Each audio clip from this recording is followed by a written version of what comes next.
சூரன் போருக்கான ஏற்பாடுகளை தொடர்ந்தான். அண்டங்களில் இருந்த சேனாவீரர்களை களம் புக கட்டளை இட்டான்.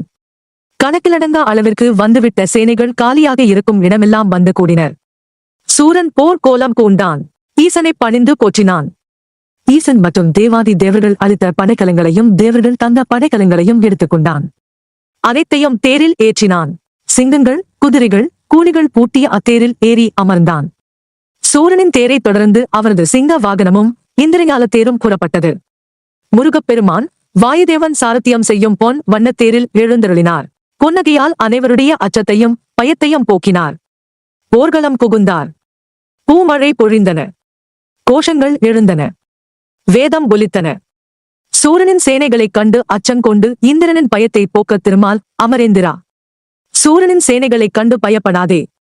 பகைவரை வெல்வதற்கு நம் வேலனுக்கு வேற்படை வேண்டாம், கஞ்சாடை ஒன்றே போதும். அவுணர்களை அழிப்பதற்கு ஆயிரக்கணக்கில் அஸ்திரம் தேவை இல்லை, அருள் சிந்தும் புன்னகை ஒன்றே போதும். படைகள் தேவை இல்லை, நம் குமரப்பெருமானுக்கு அருள் செய்யும் திருக்கரங்கள் போதும் என்றெல்லாம் பலவாறு ஆறுதல் சொல்லி இந்திரனுக்கு உற்சாகத்தை ஊட்டினார். போர்க்களத்திலே பாஞ்சசானியம் முழங்கியது. போதப்படையினரும் அசுரப்படையினரும் இரைச்சலுடன் களம் இறங்கினார். பயங்கர வேல்கள் பறந்தன, அஸ்திரங்கள் பாய்ந்தன. வாள்களும் ஈட்டிகளும் வேற்படைகளும் பறந்த வண்ணமிருந்தன. இருதரப்பினரும் சளைக்காமலும் சாவுக்கு அஞ்சாமலும் போர் செய்தனர். அவுணர்கள் தண்டு, சக்கரம், சூலம், பிண்டி, பாலம், ஈட்டி போன்ற படைக்கலங்களை அடுத்தடுத்து பிரயோகிக்க போதப்படையினர் முருகன் நாமத்தை ஜபித்த வண்ணம் அஸ்திரங்களை விடுத்து அசுரர்களின் விதவிதமான படைக்கலங்களை வலுவிழக்கச் செய்தனர். அவற்றை பிரயோகித்த அசுரர்களையும் மாண்டு போகச் செய்தனர். அசுரர்கள் வீரத்துக்கு அஞ்சி நடுங்கிய தேவர்களை ரட்சிப்பான் வேண்டி ஆறுமுகப் பெருமான் அவ்வுணர் கூட்டத்திலேயே புயலென புகுந்தார். தேரில் இருந்தவாறு லட்சக்கணக்கான அசுர சேனைகளை தகர்த்து எறிந்தார். அண்டங்களில் இருந்த அவ்வுணர் படைகள் மடை திறந்த வெள்ளம் போல் திரண்டு வருவது கண்டு முருகப் பெருமான் பானங்களை பொழிந்து அண்டங்களின் வாயிலை மந்திரத்தால் கட்டுப்படுத்தி மூடச் செய்தார். சூரன் சினம் பொங்க தேவப்படையினர் முன்னால் முருகனுக்கு நேராக வந்து நின்றான். முருகன் சூரனை பார்த்தார். அவ்வாறு திருமுருகனின் பார்வை பட்டதும் சூரன் ஒரு கணம் ஞானம் பெற்றான். சூரன் ஆறுமுகனின் 12 திருத்தோள் கண்டான். ஆறுமுகம் கண்டான். அருள் சுரக்கும் விழிகள் கண்டான். அணிமிகு மார்பு கண்டான். அருள்வடியும் திருத்தோற்றம் கண்டான். 12 திருப்பாத கமலங்கள் கண்டான். இத்தெய்வ திருக்கோலம் கண்டு தொழுது பணிய வேண்டிய சூரன் அலட்சியமாக முருகனை பார்த்து நகைத்தான். முருகப் பெருமானின் பொலிவு கண்டும் புத்தி கெட்டுப்போன சூரன் முருகன் மீது அஸ்திர பிரயோகம் செய்தான். முருகன் அவற்றை பயனற்று போகச் செய்தார். வீரபாகு வாளால் சூரனின் படைக்கலங்களை தகர்த்தான். சூரன் கடும் கோபம் கொண்டு வீரபாகுவை பந்தாடினான். நல்லவேளை முருகன் திருவிழி மலர் பட்டு வீரபாகு தப்பித்தான்.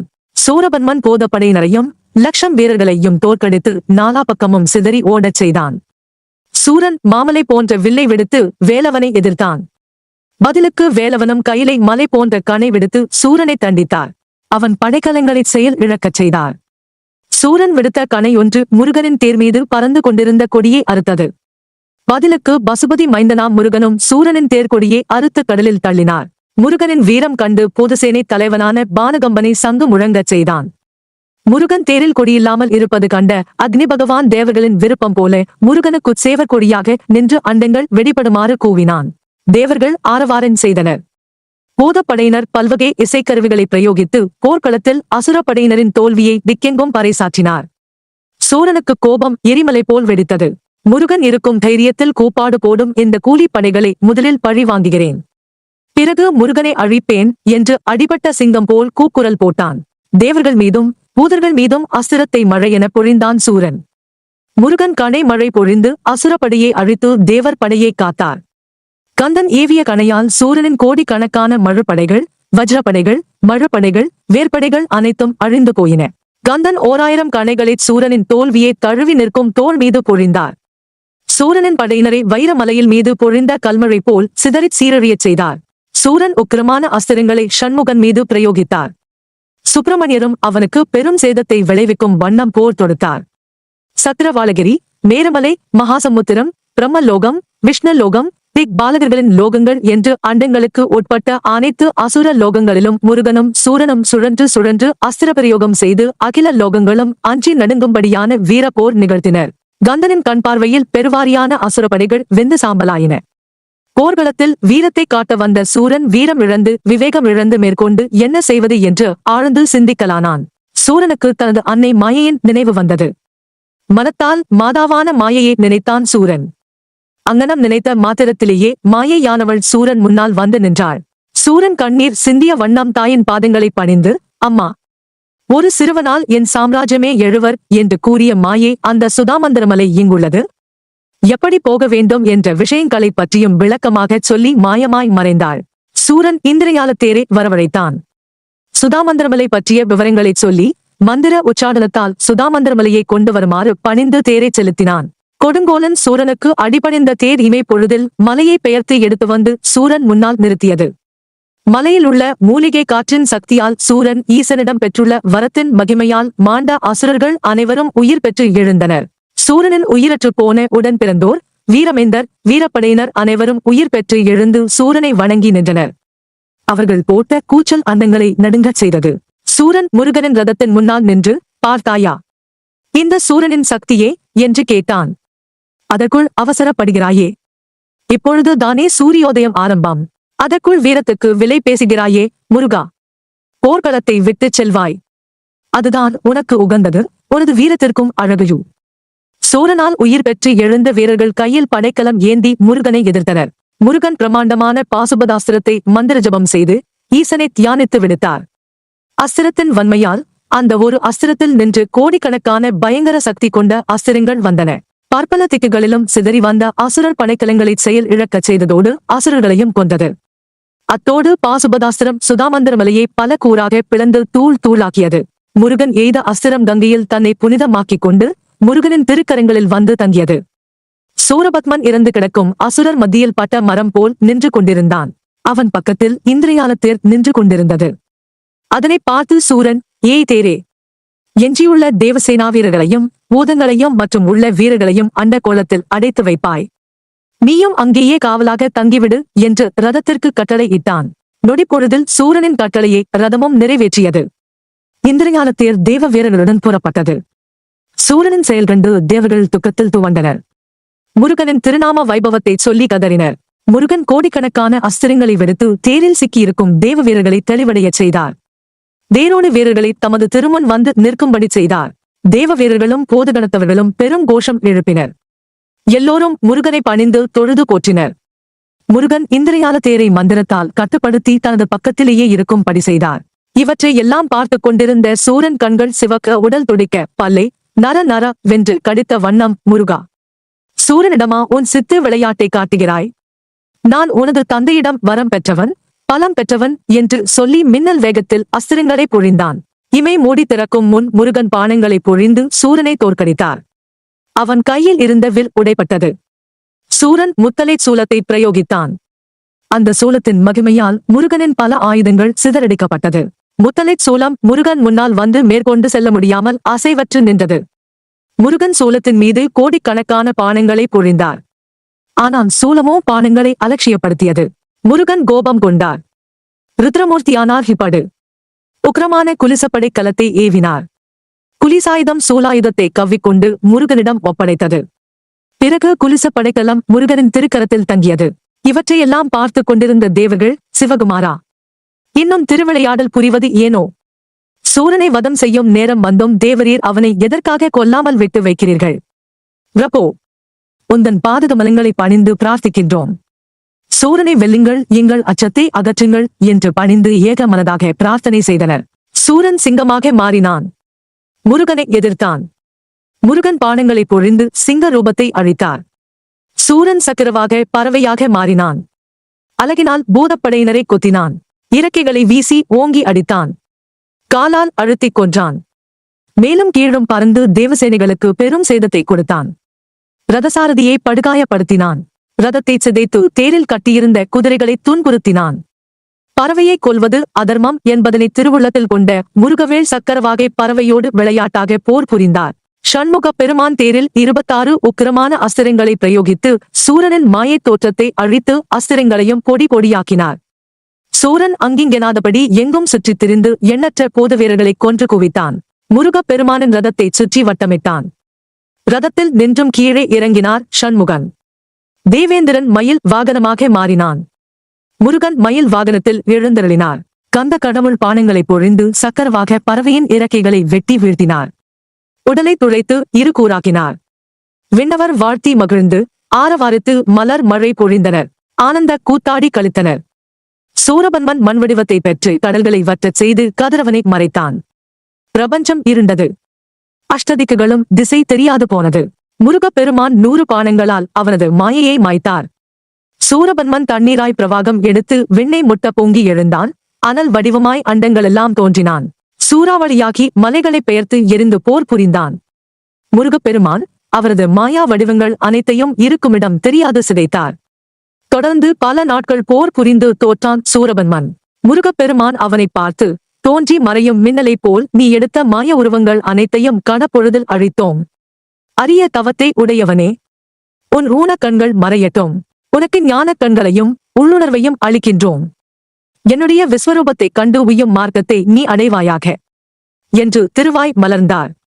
கோடி சூரிய பிரகாசத்துடன் கூடிய விஸ்வரூபத்தை எடுத்தார் முருகப்பெருமான். ஆதியும் அந்தமும் இல்லாத விஸ்வரூபத்தை பார்த்த சூரபன்மன் நல் உணர்வை பெற்றான். அவனுடன் இருந்த ஆணவமும் அகம்பாவமும் அடங்கி ஒடுங்கியது.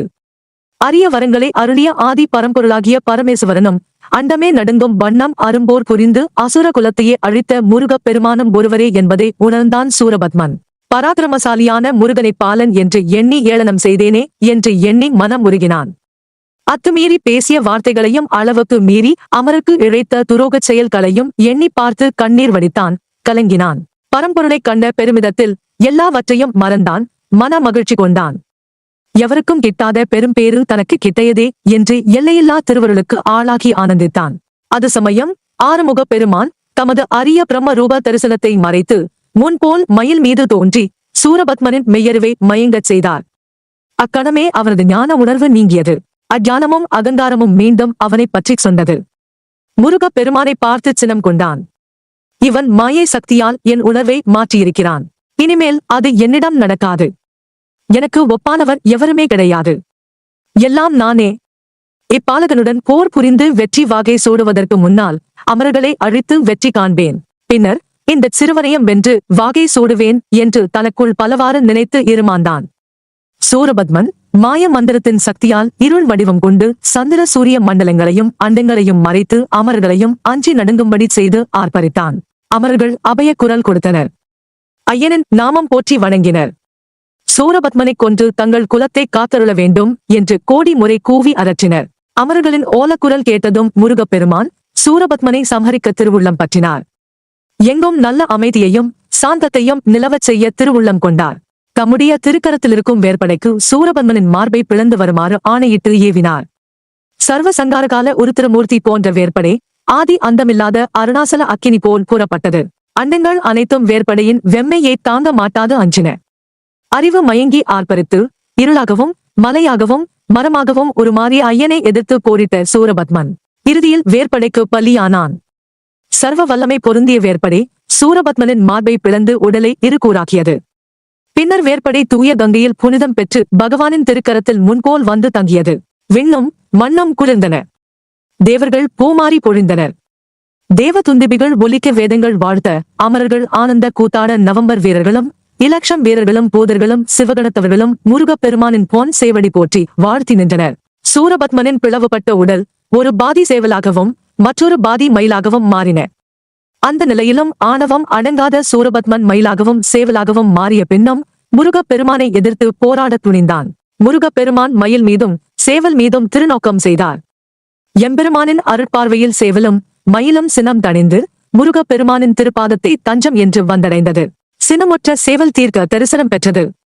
செருக்குற்ற மயிலும் பரமனிடம் பெரும் பற்று கொண்ட ஞானியாய் நின்றது. சேவலுக்கும் மயிலுக்கும் ஞானத்தை அளித்து ஆட்கொண்டு அருளத் திருவுள்ளம் கொண்டார் ஆறுமுகப்பெருமான். சேவலை தேரில் கொடியாக அமர்ந்து கூவுமாறும் மயிலை வாகனமாக இருக்கும் பொருட்டும் ஆணையிட்டார். அவ்வாறே சேவல் வேலவரின் தேரின் மீது ஏறி கொடியாக நின்று கம்பீரமாக கூவியது. அதன் பிறகு கந்த பெருமான் இந்திரனாகிய மயில் மீதிருந்து இறங்கி சூரபத்மனாகிய மயில் மீது எழுந்தருளினார். அதுவரை மயிலாகவும் சேவலாகவும் நின்ற இந்திரனையும் அக்கினியையும் திருநோக்கம் செய்தார். ஆறுமுகப் பெருமானின் அருட்பார்வையால் அவர்கள் இருவரும் பழைய வடிவை பெற்றனர். கந்த பெருமானின் அருளால் மாண்ட தேவப்படையினர் அனைவரும் உயிர் பெற்று எழுந்தார். சூரனால் கைது செய்து சிறையில் அடைக்கப்பட்ட ஜெயந்தன் மற்றும் தேவர்கள் முனிவர்கள் மீட்கப்பட்டனர். ஜெயந்தனை கண்டு பேரானந்தம் கொண்டான் இந்திரன். தந்தையும் மகனும் முருகனின் திருவடி பணிந்து போற்றினர். மயில் வாகன பெருமானார் நவவீரர்களும் இலட்சம் வீரர்களும் அமரர்களும் புடைசூழ போர்க்களத்தை விட்டு புறப்பட்டார். திருச்செந்தூரை வந்தடைந்தார். கோன் வண்ண கோவிலில் எழுந்தருளினார். எங்கும் பூமழை பொழிந்தது. தேவ துந்துபிகள் ஒலித்தன. சூரபத்மனின் மனைவியாகிய பதுமகோமலையும் மற்ற மனைவிமார்களும் தங்கள் உயிரை மாய்த்துக் கொண்டனர். சூரனின் மகனான இரணியன் சுக்ராச்சாரியாரின் உதவியோடு பெற்றோர்களுக்கு செய்ய வேண்டிய ஈம கடன்களை செய்து முடித்தான். பூவுலகில் சகல சௌபாக்கியங்களையும் பெற்ற இரணியன் சிவ தியானத்தில் வாழ்ந்து மேன்மைகளையும் பெற்றான்.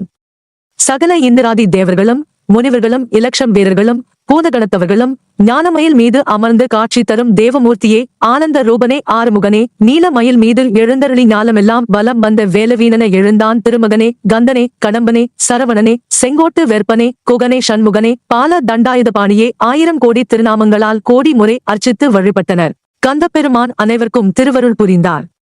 மறுநாள் பொழுது புலர்ந்தது. முருகப்பெருமானார் சிவலிங்க பூஜை செய்ய விரும்பினார். அக்கணமே தேவதச்சனான மயன் மிக அற்புதமான சிவாலயம் ஒன்றை அமைத்தான். ஸ்ரீ முருகப்பெருமான் சிவலிங்கத்தை பிரதிஷ்டை செய்து பூஜை செய்தார். சிவபெருமான் குமரனுக்கு பேரருள் புரிந்தார். தேவர்களும் முனிவர்களும் நவவீரர்களும் லட்சம் வீரர்களும் பூதப்படையினரும் சிவகுமாரனின் திருப்பாதம் பணிந்து போற்றினர். திக்கு எங்கும் சிவநாமமும் முருகனின் திருநாமமும் திருச்செந்தூர் கடல் அலை ஓசையுடன் சேர்ந்து ஒலித்துக் கொண்டே இருந்தன.